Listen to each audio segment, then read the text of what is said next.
Halo semua, apa kabar? Gua harap kalian selalu dalam keadaan sehat. And yes, welcome back to this channel with a new episode tentunya. Namun sebelumnya, gua pengen mengucapkan selamat merayakan Hari Raya Idul Fitri untuk yang merayakan. Selamat menikmati kebersamaan dengan keluarga. Setelah beberapa hari nggak bikin video, untuk kali ini gua akan bahas Vaultino, update mengenai project ini. Namun tentunya, gue harus menekankan bahwa I'm not financial advisor and this video is not for financial advice. So guys, kalian harus tetap do your own research karena Dior itu penting. Di video ini sama sekali tidak ada ajakan untuk membeli ataupun mungkin menjual suatu aset kripto, khususnya untuk Vaultino. So, Dior ya guys.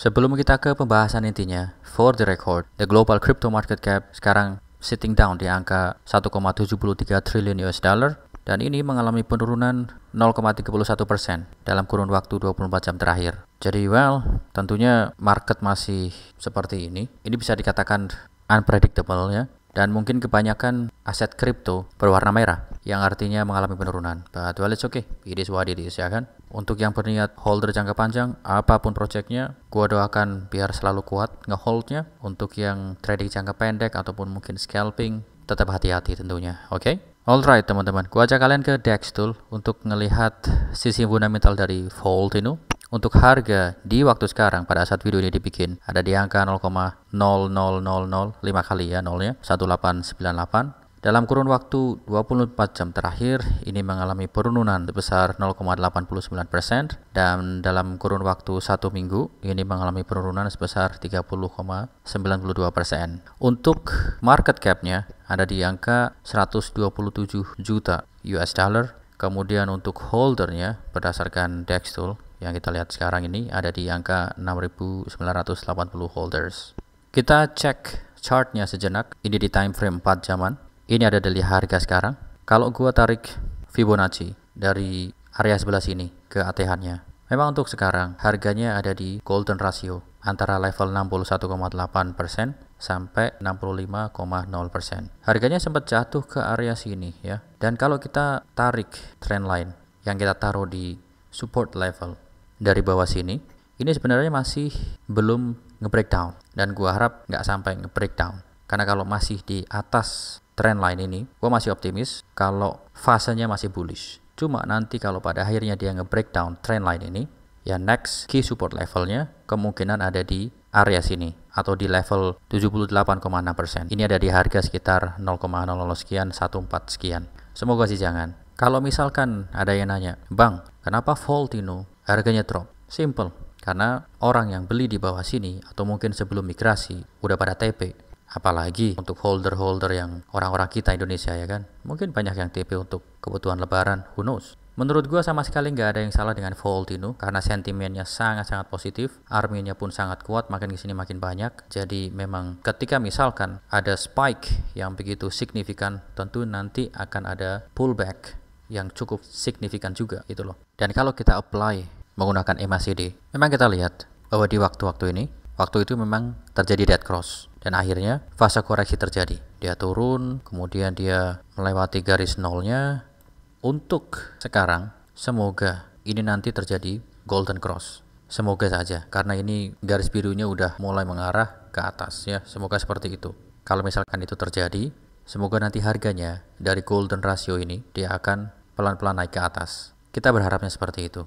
Sebelum gua melanjutkan ke pembahasan yang lain atau ke topik yang lain, gua mau ngingetin ke teman-teman sekalian. Kalau misalkan kalian pengen beli Vaultino di decentralized exchange, misalkan di Uniswap atau PancakeSwap, pastikan kontraknya harus benar dan pastikan smart kontraknya adalah yang V2 atau version 2. Jangan sampai kalian beli yang version 1. Pun juga reminder yang lain untuk kalian yang masih ngehold version 1 jauh sebelum dari fase migrasi dan kalian mungkin belum memigrasikan token ini, segera dimigrasikan dengan cara manual. Tweetan ini masih dipin di akun Twitternya Vaultino, yang artinya berarti prosedur ini masih berlaku. Siapapun yang belum memigrasikan tokennya dari versi 1 ke 2, segera dimigrasikan. Kalian tinggal ikuti instruksinya yang ada di sini. Seperti yang dicuitkan oleh Vaultino di tanggal 1 Mei kemarin. Di sini dikatakan Vault is now listed on 14 centralized exchange and we already have 11 more scheduled for the coming weeks. Sudah 14 exchange atau centralized exchange yang nge-list Voltino, dan dikatakan bahwa masih ada 11 yang sudah dijadwalkan untuk nge-list Voltino di minggu berikutnya. Ini kenapa gua masih bullish kalau misalkan ngomongin tentang Voltino di waktu sekarang. Oke, memang sekarang lagi koreksi.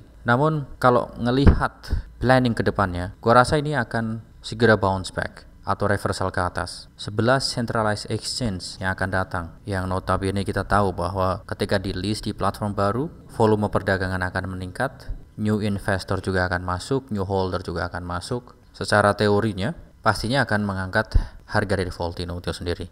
Jadi gua rasa sampai nanti selesai schedule untuk listing di platform exchange, gua rasa ini masih ada kemungkinan besar untuk bounce back, melanjutkan bull run-nya.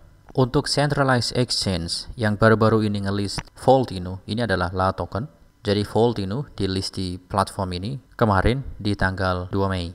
Kedepannya kita akan melihat karena masih ada 11 exchange yang akan ngelist Voltino. Semoga salah satunya adalah top 10 centralized exchange dan atau mungkin top 5 biar lebih seru gitu kan. Kita akan lihat nanti lah. Yang jelas dengan melihat sentimen untuk Voltino di waktu sekarang, sekali lagi gua masih percaya bahwa kedepannya ini nanti akan ada bounce back. Voltino akan melanjutkan bull run ya ke atas. Apalagi developer Voltino itu sangat keras untuk nge-push harga Voltino bisa terus naik. Dan di sini pun juga dicuitkan utilities, centralized exchanges, global marketing, partnerships, we are gonna vault it all. Untuk utilitasnya, kalau kita lihat berdasarkan dari roadmap, ini nanti masih ada Vault Swap. Menurut gue ini yang paling besar untuk sekarang berdasarkan roadmapnya. Nanti juga ada Vault Fiat Gateway, ada Launchpad atau Incubator, dan ada NFT Collections. Kemudian centralized exchanges, masih ada sekitar 11-an centralized exchange yang akan nge-list Voltino. Sekali lagi gue bilang seperti itu, global marketing, partnerships ya. So, sampai selesai nanti centralized exchange yang akan nge-list Voltino di fase sekarang, masih ada kemungkinan besar lah ya. Itu menurut gue. Kalau misalkan ada pendapat kalian mengenai ke depannya untuk Voltino, kalian bisa tulis di kolom komentar. Apalagi untuk kalian yang udah berkomitmen holding jangka panjang, kalian juga bisa share apa yang kalian pikirkan di kolom komentar tentunya, oke? Mungkin untuk pembahasan Voltino, gue cukupkan sampai di sini. Kita akan sambung di pembahasan berikutnya. Tentunya jika ada topik yang menarik mengenai Voltino ke depannya. Gue ucapkan thank you yang udah nonton video ini dari awal sampai akhir. Dan terima kasih sekali juga untuk yang udah support channel ini. Really appreciate you guys. Dari gue cukup sekian. Gue akhiri video ini. Gue Setiawan undur diri. Keep safe, keep healthy. Don't forget to take a profit. Peace. Bye guys.